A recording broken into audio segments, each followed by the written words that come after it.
যে প্রধানমন্ত্রীর সঙ্গে কথা বলতে পারবে, আমার এলাকার কাজকর্ম তুলে ধরতে পারবে। আপনি নিজেই ঠিক করে নেবেন যে আমি কাকে ভোট দেব, আমাকে বলার দরকার নেই। আর যদি ওদের মতো ওদের কথা বিশ্বাস করে কিছু ইমাম সাহেবকে লাগিয়ে দিয়েছে, ২৫০০ টাকায় মমতা ব্যানার্জির কাছে বিক্রি হয়েছে, এগুলো উচিত? আমরা কোন মন্দিরের পুরোহিতকে দিয়ে লিফলেট করেছি? সে ব্যক্তিগতভাবে কেউ ইমাম সাহেব, পুরোহিত সাহেব বলতে পারে, তারও রাজনৈতিক অধিকার আছে। কিন্তু একটা রাজনৈতিক দল তার হয়ে কেন কিছু ইমাম সাহেব, সব ইমাম সাহেব নয়, অনেকে তো ২৫০০ টাকা নেয় না। আমাকে অনেক ইমাম সাহেব বলেছে একটা শুক্রবারেই তো ২৫০০ টাকা উঠে যায়, আমি কেন নিতে যাবো সরকারের টাকা? আমার তো ইমানে এসব লেখা নেই। আমার সুদ খাওয়া নেই হিসাবে, নিয়মে।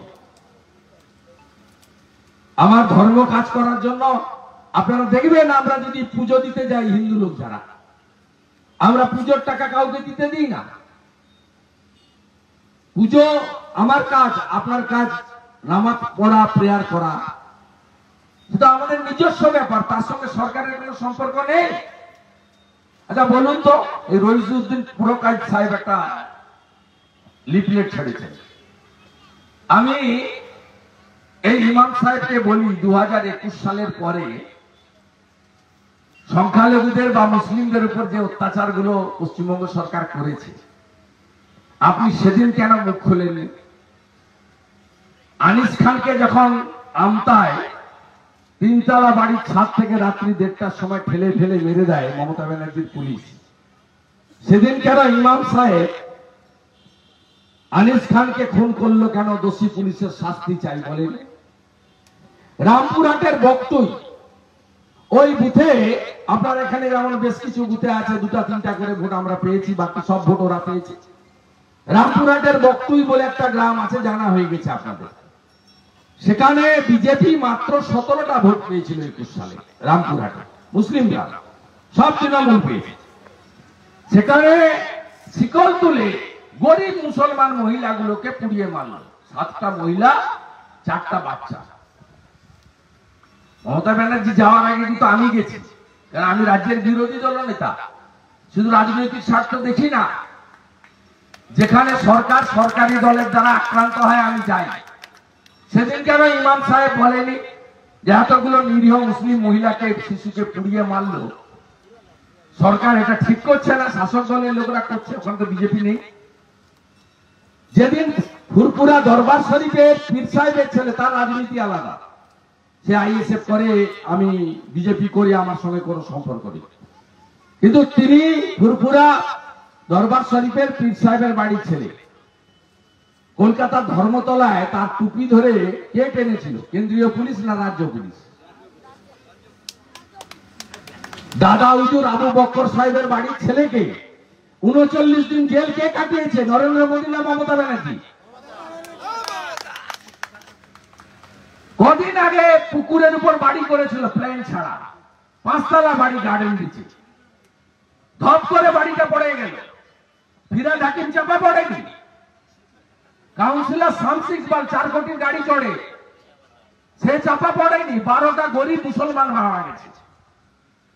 আপনাদেরকে ব্যবহার করছে তেজপাতার মতো, তরকারিতে লাগে, খাওয়া যায় না। কোভিডের ভ্যাকসিন আপনি আমি আলাদা লাইনে নিয়ে নিইনি, আলাদা লাইন হয়েছিল ভারত সরকারের ভ্যাকসিন। ইমাম সাহেব বলছেন হিন্দুত্ববাদী নেতা নরেন্দ্র মোদী, ইমাম সাহেব যেটা ভ্যাকসিন যে নিয়েছেন সেটা কি হিন্দু ভ্যাকসিন ছিল? মোদীজির ভ্যাকসিন আলাদা আলাদা নিয়েছেন সবাই, ভারত সরকারের ভ্যাকসিন লাইনে দাঁড়িয়ে একসঙ্গে নিয়েছে। রেশন আনতে যাই আমরা, মাথা পিছু ৫ কেজি করে চাল বা গম বা আটা, আলাদা লাইন হয়, হিন্দুর আলাদা, মুসলিমের আলাদা। একটা স্কিমের নাম বলুন, আমি বলবো ভোট দিতে হবে না, সব তৃণমূলকে দিন। যে স্কিমটা শুধু হিন্দুদের জন্য করেছে নরেন্দ্র মোদী, একটা স্কিমের নাম। বরঞ্চ নন্দীগ্রামে ৩০,০০০ ছেলে 22,000 মুসলমান, 8,000 হিন্দু ছেলে বাইরের রাজ্যে কাজ করতে গেছে, সব বিজেপি রাজ্যে। তামিলনাড়ু, কেরালা ছাড়া সব বিজেপি রাজ্যে রোজগার করে এখানে নিয়ে আসে। তারা ভালো আছে, আমরা ভালো নেই। অভিজিৎ বাবুকে জেতান, ভরসা করেন তো? মমতা ব্যানার্জি বলে আমার নাকি বাপ বেটার কোনো ভূমিকা নেই। সেলিমের লাশটা, দেহটা পাঁকে পুঁতে দিয়েছিল সিপিএম ভাঙাবেড়া ব্রিজে 2007 সালের 7ই জানুয়ারি। এই বাংলা তুলেছিল জাদুবাড়ি চরে শেখ সেলিমের লাশ, এই লোকটা তুলেছিল। এই লোকটা শহীদ জননী ফিরোজা বিবিকে এমএলএ করেছিল সুফিয়ান তাহেরের নাম কেটে দিয়ে। এই লোকটা আমাকে শিখাবেন আপনারা? রাস্তায় গেলে পিছন থেকে হাতি চলে বাজার, কুত্তা ভোকে হাজার। আমার কিচ্ছু করতে পারবে না, দেখবি আর চলবি লুচির মতো ফুলবি, কিচ্ছু করতে পারবে না আমার। আপনারা আমার সাথে থাকুন, আমার অনেক প্রোগ্রাম আছে, আরো ভালো করে বলবো পরশু দিন। বড় সভা আছে, 20-25 হাজারের সভা। কারণ মাননীয় পিসি বৈশাখলে অনেক বলে গেছে। তারপরে আমাদের ভাইপো কালকে আসবেন হেলিকপ্টার চড়ে, তিনি কিছু ভাষণ বর্ষণ করবেন। পকেটে হাত ঢুকিয়ে তোর বাপকে ডাক, এরকম করে তোর বাপকে ডাক, পকেটে হাত ঢুকিয়ে। এত অসভ্য খালি মাল। 6 থেকে 11 নন্দীগ্রামের লড়াইতে কেউ দেখেছে? এই মা বেটাকে কেউ দেখেছে? 14ই মার্চের পরের দিন সকালবেলা এসেছিল, বলছে মাথা ঘুরে গেছে, অন্ধকার বলে অজ্ঞান বলে ছুটে পাইনি। হাত কাটবো আমি, কই খাবে তুমি? সঙ্গে আছেন তো? আছেন তো? ভোট 1 নম্বর বোতামে দেবেন তো? আমি আবারও বলি, শুধু সনাতন হিন্দুদের ভোটে নয়, সবাই মিলে আমরা ভারতবাসীর ভোটে, নন্দীগ্রামবাসীর ভোটে, আমরা সবাই ভোটার, মাঝখানে কোনো প্রাচীন নেই। একসঙ্গে জেতাবো এবং কমসে কম 30,000 লিড অভিজিৎ গাঙ্গুলি যাতে নন্দীগ্রাম থেকে পায়, সে ব্যবস্থা আপনারা করবেন। আর বলে দি, ভয় পাবেন না। আমি সমস্ত এলাকাতে আপনার নিরাপত্তার জন্য যথাযথ ব্যবস্থা নিচ্ছি। 23 তারিখ থেকে ক্যাম্প চালু হয়ে যাবে সেন্ট্রাল ফোর্সে। প্রত্যেক বুথে 8 জন করে কেন্দ্রীয় সুরক্ষা বাহিনী থাকবে। আর প্রত্যেক গ্রাম পঞ্চায়েতে 2টো করে কিউআরটি থাকবে কেন্দ্রীয় বাহিনী। কোথাও কোনো পাড়াকে বাধা দিলে, কাউকে বাধা দিলে 15 মিনিটের মধ্যে পিটিয়ে সোজা করে সবকে নিয়ে আসবে। আর গোটা 5-7টা গুন্ডা, এখানকার প্রধানও খুব লাফাচ্ছে, বেশি লাফাবেন না, লাফালে সাউদ্দিনের মতো অবস্থা হবে, লাফালে হাবিবুর রহমানের মতো অবস্থা হবে। একটু স্লো চলুন বন্ধু।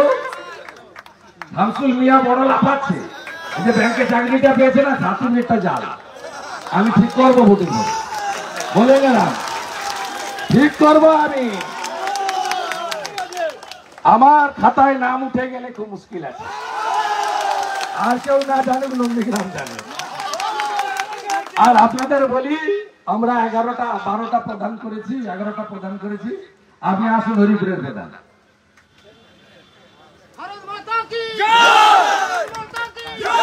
এই যে এই বোনটাকে আমরা হরিপুরে প্রদান করি, জয়নাথ দিদি। এটা বিজেপি সবাইকে নিয়ে চলতে জানে, আর ওরাই ভাগাভাগিটা করে। আমি উদাহরণ দিয়ে গেলাম, এরপরে সিদ্ধান্ত আপনার। আপনি ভাবছেন পঞ্চায়েতের মতো ভোট করে দিলে ধরে, পঞ্চায়েতের তো কথা 21-এর মতো ভোট করতে দেব না। লাঠি দিয়ে আসছে, তেল মাখিয়ে কেন্দ্রীয় বাহিনী। 25 তারিখে একটাকেও রাস্তায়, শুধু ভোটার যাবে আই কার্ড নিয়ে ভোট দেবে চলে আসবে, একটাকেও রাস্তায় ঘুরতে দেবো না। বিশ্বাস রাখেন আমার, আমি নিজে থাকবেন নন্দীগ্রামের, অন্যরা একবারে ভোট দেবো। ফুল প্রোটেকশন আপনাদের দেবো, ফুল প্রোটেকশন। আর এই রাজ্য পুলিশের কোনো রোল থাকবে না। ভালো থাকবেন।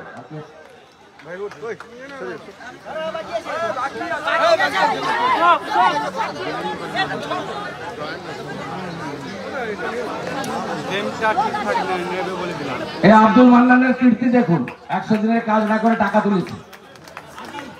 আব্দুল মান্নানের স্ত্রী আঞ্জুমা খাতুন,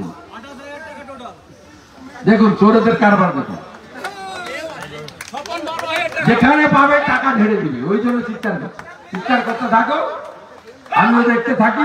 সরকার আমি করবো, রাজ্য সরকার আমি করবো, দেখবেন দেখবেন এখন থেকে ভদ্র হয়ে যাবে। আমাদের রাবিয়া বিবি মহোদয়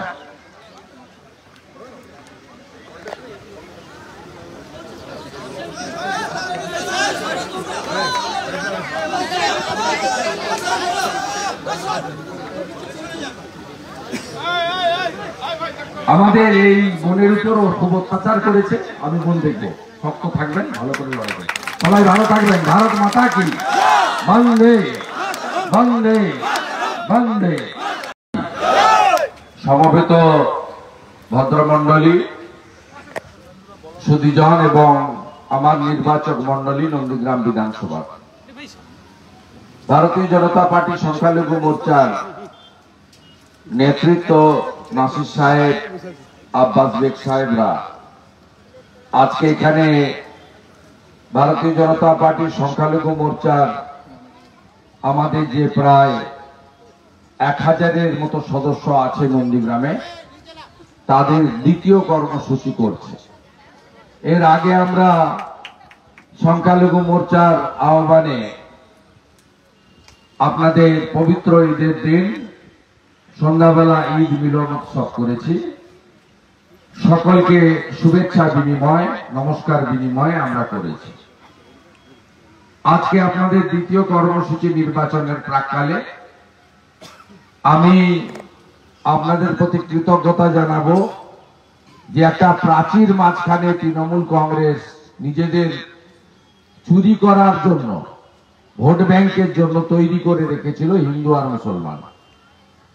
বিজেপি হিন্দুদের পার্টি আর মুসলমানদের হামদর্দি পার্টি হচ্ছে তৃণমূল কংগ্রেস। এই প্রাচীরটাকে আপনারা অনেকে সাহস নিয়ে গত কয়েক মাসে ভেঙে দিয়েছেন। তাই আমি আমার রাষ্ট্রবাদী সংখ্যালঘুদেরকে, যারা ভারতে জন্মেছেন, ভারতেই মাটিতে যাবেন, ভারত মাতার যারা সুসন্তান, তাদেরকে ধন্যবাদ এবং অভিনন্দন জানাবো। মান্যবর মেঘনাথ পাল মহোদয় এক্ষেত্রে বিরাট ভূমিকা নিয়েছেন, তাকে ধন্যবাদ। সঞ্চালক গৌতম ভাই আছেন, মন্ডল প্রেসিডেন্ট, তাকে ধন্যবাদ। ব্লক কনভেনার অভিজিৎ ভাই, অশোক করণ, এরা আছেন, তাদের ধন্যবাদ। আমাদের ধনঞ্জয় বা শ্যামল সাউরা আছেন, তাদেরও ধন্যবাদ। বিশেষ করে আমাদের দ্বিতীয় সারিতে যারা আছেন, রবি ভাই থেকে, খোকন ভাই থেকে, ফিরোজ ভাই থেকে, প্রত্যেককে আমি সকলেরই নাম জানি, কিন্তু আমাকে আরো 4টি প্রোগ্রাম করতে হবে এবং এখান থেকে গিয়ে আমি আমার 751 জন পঞ্চায়েত মেম্বারের সঙ্গে মিলিত হব। তারপরে আমাকে কেশপুরে, ঘাটালে ইত্যাদি জায়গায় সভা করতে হবে। আমি নির্বাচনের প্রচারের প্রায় শেষ, আগামী পরশুদিন সন্ধ্যে 6টায় প্রচার শেষ হবে। ইতিমধ্যে ভারতবর্ষে প্রায় 460টারও বেশি আসনে ভোট শেষ হয়ে গেছে, আর কিছু আসনে ভোট বাকি আছে। আমাদের পশ্চিমবঙ্গেও 25টি আসনে ভোট ইতিমধ্যে শেষ হয়ে গেছে। আমি আপনাদের হলফ করে বলতে পারি যে আমরা অনেক অনেক আসন জিততে পেরেছি এবং ছাপ্পা ভোট রিগিং, বুথ দখল, একের ভোট অন্য, অহংকার এবং অলংকার যে রাষ্ট্রপতি মহোদয়ের একটা ভোট, আর আপনি একজন প্রান্তিক মানুষ, আপনি কৃষক হতে পারেন, আপনি প্রান্তিক হতে পারেন, হকার হতে পারেন, টোটো চালক হতে পারেন, আপনি এমনকি ক্ষেত মজুর হতে পারেন, আপনারও একটি ভোট। অতএব আলটিমেটলি দিনের শেষে গিয়ে আমাদের সকলের সাংবিধানিক ক্ষমতা কিন্তু এক। সেখানে কোনো বর্ণ, ধর্ম, সম্প্রদায়, সেখানে উঁচু নিচু অর্থশালী, বিত্তশালী, ক্ষমতাশালী, প্রভাবশালী এমন কোন বাজ বিচার নেই। সবাই আমরা সমান, এটা আমাদের ভারতবর্ষের সংবিধান দিয়ে গেছেন। স্বাভাবিকভাবে আমি চাইব যে কেবলমাত্র সনাতন হিন্দুদের সমর্থনে অভিজিৎ গাঙ্গুলি মহোদয় নন্দীগ্রাম থেকে লিড পাবেন তা নয়, কারণ ভুল বুঝিয়ে রেখেছিল বলে আমি আপনাদের বেশি ভোট পাইনি। বুথগুলো আমি হিসাব করেছিলাম, আমি 400 মতো রাষ্ট্রবাদী মুসলিমদের ভোট পেয়েছিলাম 21 সালে। মীনাক্ষী ব্যানার্জি সিপিএম এর প্রার্থী, তিনি 9 নং বুথে লিড করেছিলেন মুসলিম বুথে, আর তিনি 1200 ভোট পেয়েছিলেন। বাকিটা মমতা বন্দ্যোপাধ্যায় পেয়েছিলেন ভয় দেখিয়ে, গায়ের জোরে এবং মিথ্যা কথা বলে। সেই মিথ্যাগুলো পরে পরে প্রমাণ হয়েছে, মিথ্যাগুলো প্রমাণ হয়েছে। মমতা ব্যানার্জি একাধিকবার নন্দীগ্রামে 21 সালে বলেছিলেন যে এনআরসি হবে, সিএ মানে এনআরসি, আপনাদের সবাইকে এখান থেকে তাড়িয়ে দেবে বিজেপি এলে। আজকে আপনারা 18টা রাজ্যে বিজেপি আছে। আমাদের এখানকার ছেলেরা যারা দর্জির কাজ করে বা অন্যান্য কাজ করে, তারা সুরাটে, নাগপুরে, পুনেতে ভর্তি, সব বিজেপি শাসিত রাজ্যে কাজ করে, সেখান থেকে রোজগার করে এখানে পাঠায়, সংসার চলে। তারা ঈদের সময়, উৎসবের সময় এখানে আসে। তাদেরকে যদি আপনি জিজ্ঞেস করেন তোমার শিক্ষায় হস্তক্ষেপ করে সেখানকার বিজেপি সরকার, উত্তর হবে না, আমি ভালো আছি, আমি এত খারাপ নেই। তুমি ধর্মচারণ করা, তোমার যে ধর্ম পালন, সেখানে কেউ বাধা দেয়? বলবে না, কেউ বাধা দেয় না। সেখানে কি সাধারণ সংখ্যালঘু মুসলিমদের উপর অত্যাচার হয়? উত্তর আসবে না, অত্যাচার হয় না। সেখানে গুন্ডা দমন করা হয়। সে গুন্ডার নাম শাহজাহান শেখ হতে পারে, আর উত্তম হাজরা হতে পারে, শিবু হাজরা হতে পারে, বা উত্তম সর্দার হতে পারে। নাম দেখে, পদবি দেখে, ধর্ম দেখে হয় না, গুন্ডা গুন্ডাই হয়। আর ভারতীয় জনতা পার্টি যেখানে যেখানে সরকারে আছে, সেখানে গুন্ডা দমন করা আমাদের কাজ। কোন জাত, ধর্ম, সম্প্রদায় দেখে হয় না। এই ভারতীয় জনতা পার্টি তো প্রথম ভারতবর্ষের রাষ্ট্রপতি করেছিল এপিজে আব্দুল কালামকে, সংখ্যালঘু মুসলমানকে। ভারতীয় জনতা পার্টি নিচে বসায় না, মুসলিমদের উপরে বসায়। নাজমা হেপতুল্লাহকে রাজ্যপাল অটল বিহারী বাজপেয়ীজি করেছিলেন। আরিফ মোহাম্মদ খান কেরালার রাজ্যপালকে নরেন্দ্র মোদীজি করেছেন। আমরা এগুলো করি না। আমরা ভারত মাতার প্রকৃত সন্তান, যারা দেশে থেকে ভারত মাতাকে যারা বন্দন করেন, দেশকে যারা ভালোবাসেন, রাষ্ট্রবাদী, তাদেরকে সমর্থন করি। আজকে উত্তরপ্রদেশের যোগীজি তৃতীয়বারের সরকারে ক্ষমতায় আছে। দেওবন্দ মাদ্রাসা, সবচেয়ে বড় মাদ্রাসা ভারতবর্ষে, তালা চাবি লাগিয়েছে। আজকে 7 বছর তিনি ক্ষমতায় আছেন, মিথ্যে কথাগুলো এখানে বলে চুরির লাইসেন্সটা বের করে নিয়ে চলে যায়। আমফানের টাকা ঝাড়বো, শৌচালয়ের টাকা ঝাড়বো, 100 জনের টাকা মারবো, আবাস যোজনার টাকা চিটিংবাজি করব, ঠিকাদারি করব, নিজের পুরো পরিবারকে যেখানে যত ছোট কাজ আছে দেব। প্রাণী মিত্রা হলেও 1,500 টাকা হলেও নিজের পরিবারকে দেব, আর নইলে বিক্রি করবো টাকার বিনিময়ে। এই ব্যবসাটা করার জন্য এখানে তৃণমূলের কিছু লোক সংখ্যালঘু চাদর পরে বিজেপি হিন্দুদের পার্টি জয় শ্রীরাম বলে। কে বলেছে আপনাকে জয় শ্রীরাম বলতে? আপনি ভারত মাতাকে জয় বলবেন, আমরা জয় শ্রীরাম বলবো, অসুবিধা কি আছে? আপনাকে কেউ বলেনি যে বলতেই হবে? আর আমরা আপনাদের বলি, আমরা রামরাজ্য দিতে চাই আপনাদের। মোদীজি সেটা দিতে চান। রামরাজ্য মানে কি জানেন? মাথায় ছাদ। কেন এত কাঁচা বাড়ি?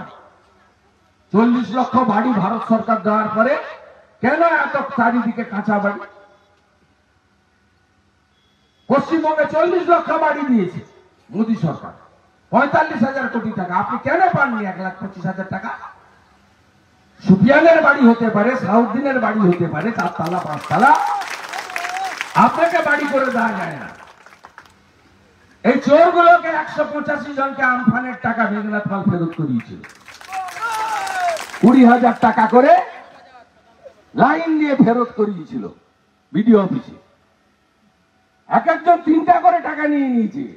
মোদিজির পাঠানো টাকা আমফান ঝড়ে 20 গুণিতক 3 60,000। রাজারাম চকের একটাকে তো ধরা হয়েছিল, তো মোটরসাইকেল কিনে নিয়েছে আমফানের টাকা। তার মোটরসাইকেলকেও তুলে আনা হয়েছিল। এই চুরি করার জন্য হিন্দু মুসলমানের একটা প্রাচীর রাখতে হবে, এটাই কাজ।